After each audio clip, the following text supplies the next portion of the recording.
ұстаз болу бақыт әрі абырой. Шындығында мұғалім болу оңай болып көрінгенімен, ал нағыз ұстаз болу екінің бірінің қолынан келе бермесі анық.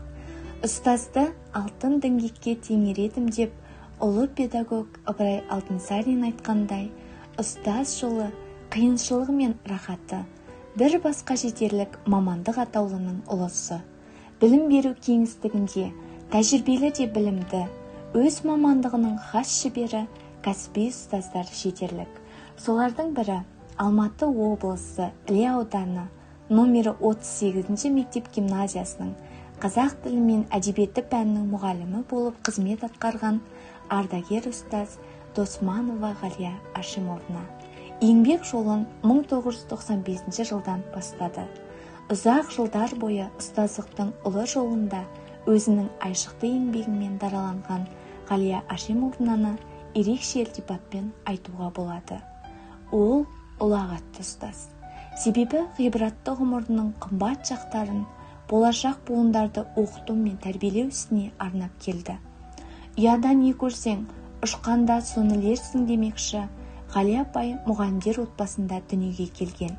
Мектепті аяқтаған соң Алматы қаласындағы Қазақ мемлекеттік қыздар педагогикалық институтына оқуға түседі. Оқуды аяқтап, ұстаздық жолға қадам басады. Ұстаздың қарапайымдылығы мен ұқыптылығы, еңбекке деген ерекше ынтызарлығы өзгелерден оны ерекшелендіреді. Ұстаздың бойынан барлық қасиеттер табылады. Үздіксіз ізденуші, психолог, тәрбиеші де бола біледі. Оның ішінде ерекше бойындағы қабілеті ән айтуға деген құштарлық. Айтуға келгенде қалқама сөз айын.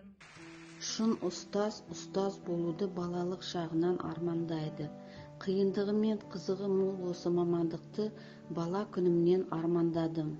Балаларға тәлім тәрбие беру, өмірге икемдеу, адалдыққа баулу, адамгершілік қасиетті бойына дарыту менің ұстаздық жолдағы басты ұстанымым болды.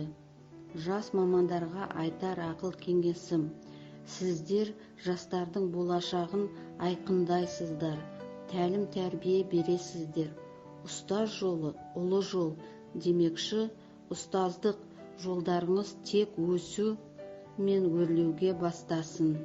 Мерейлеріңіз үстем болсын. Өз ісіне берілген, шәкіртінің жанына нұр құя білген Ғалия апайдай ұстаздың өмірі болашақ үшін үлкен өнеге.